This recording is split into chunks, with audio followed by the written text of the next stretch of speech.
Hello class, today we will do chapter 17 United Nations। तो अब हम पढ़ेंगे यूएन के बारे में। हम पढ़ेंगे formation of the United Nations, principles of the United Nations, AIIMS and objectives of the United nation. तो सबसे पहले हम एक एक्टिविटी कर लेते हैं, ये वाली जो हमारे पिछले चैप्टर से ही रिलेटेड है। पिछला चैप्टर था हमारा वर्ल्ड वॉर्स के बारे में, फर्स्ट वर्ल्ड वॉर और सेकेंड वर्ल्ड वॉर, उसमें हमने डिटेल में पढ़ा था। उसी से रिलेटेड कुछ यहाँ पर क्वेश्चंस दिए हुए हैं, फिल इन द ब्लैंक्स हैं जो आपको फिल करने हैं। World war second ended in, आपको ईयर बताना है। पुराना वाला वीडियो देखिएगा, उसमें से रिवीजन करिएगा और बताइएगा कि सेकेंड वर्ल्ड वॉर कब खत्म हुआ था। The bombing of dash and dash mark the end of World War Two. तो ऐसी दो कौन सी सिटीज़ थी जिन पर बॉम्ब गिराया गया था और उसके बाद वर्ल्ड वॉर टू खत्म हुआ था। The dash power emerged victorious in World War II. In post World War II years, people realized that it was useless to have wars. तो फर्स्ट वर्ल्ड वॉर के बाद लोगों को रियलाइज़ तो हुआ था कि हाँ लॉस हुआ है प्रॉपर्टी का और ज़िंदगी का, फिर भी वर्ल्ड वॉर टू हुआ। और वर्ल्ड वॉर टू के बाद तो लोगों ने बहुत ही अच्छे से रियलाइज़ कर लिया कि कुछ भी फ़ायदा नहीं है लड़ाई झगड़े का, युद्ध का। दे लुक्ड फॉर पीस, अब वो शांति चाहते थे। To meet this goal, the United Nations was established in 1945.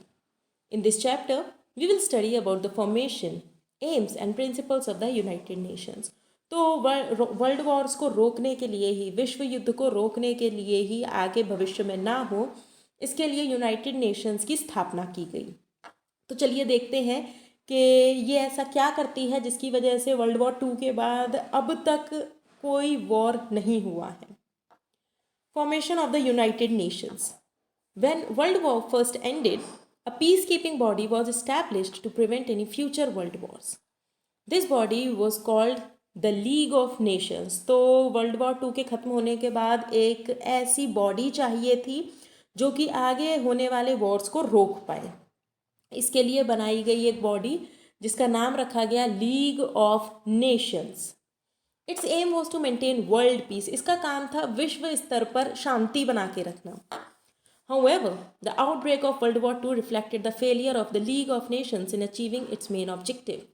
Thus, they started a discussion of the establishment of another international organization with stricter rules and regulations.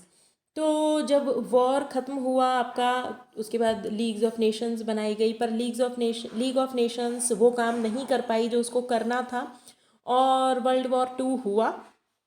तो अब लोगों को लगा कि नहीं, इतने से काम नहीं चलेगा। कंट्रीज़ को लगा कि हमें और कुछ स्ट्रिक्ट रूल्स लाने होंगे, रेगुलेशंस लाने होंगे जिससे आगे भविष्य में किसी भी तरीके का युद्ध ना हो।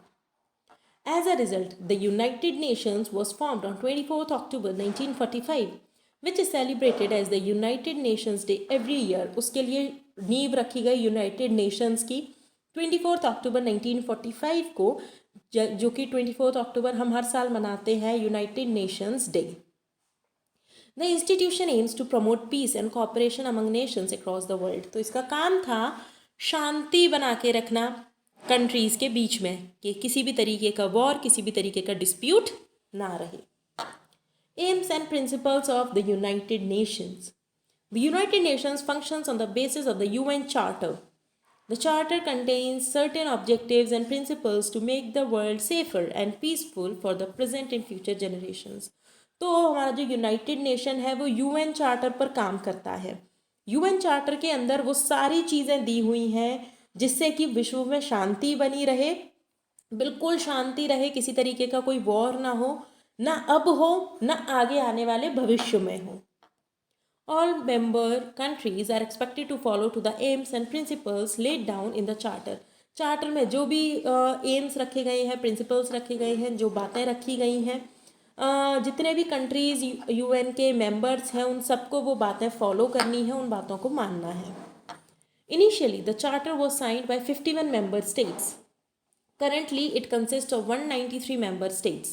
India is one of them. तो देखो यूनाइटेड नेशन का हिस्सा इंडिया भी है। The following are the aims of the United Nations. तो चलिए देखते हैं कि क्या है इसके अंदर, ये चार्टर क्या है, क्या ये कहता है कंट्रीज से जिससे कि आगे आने वाले भविष्य में किसी भी तरीके का वॉर ना हो। To maintain peace and security in the world, तो शांति बना के रखनी है, सिक्योरिटी बना कर रखनी है। To settle disputes in a peaceful manner through discussions and negotiations, देखो ऐसा नहीं होता कि कभी कोई लड़ाई झगड़े हुए ही नहीं वर्ल्ड वॉर 2 के बाद, डिस्प्यूट होते हैं, एक कंट्री को दूसरी कंट्री से कोई ना कोई दिक्कत रहती है। तो अगर ऐसी कोई दिक्कत है, कोई परेशानी है, किसी भी तरीके की कोई बातचीत करनी है, तो वो बिल्कुल शांत तरीके से करनी है, ना कि सीधा आपको वेपन निकाल के वॉर शुरू कर देना है।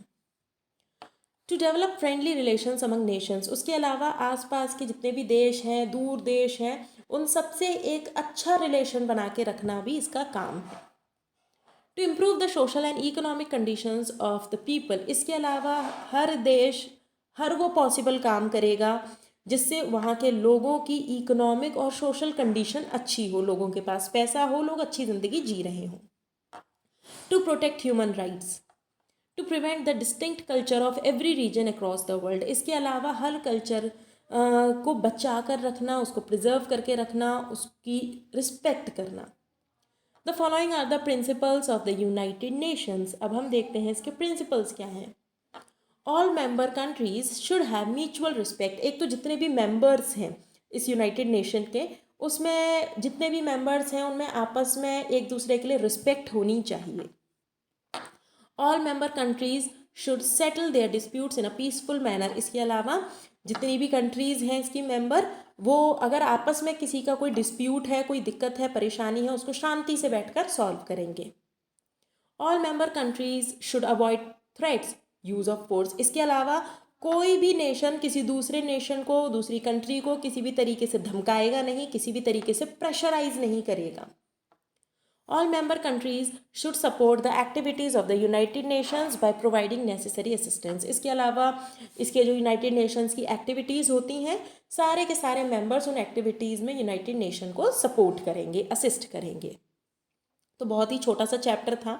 यूनाइटेड नेशन एक अभी छोटा सा टॉपिक है, हालांकि ये काफ़ी बड़ा ऑर्गन है और बड़े लेवल पर काम करता है। ये हम आगे जाके हायर क्लासेस में पढ़ेंगे। ओके, नेक्स्ट चैप्टर जब हमारा वर्किंग ऑफ द यूएन आएगा उसमें भी हम इसके बारे में पढ़ेंगे।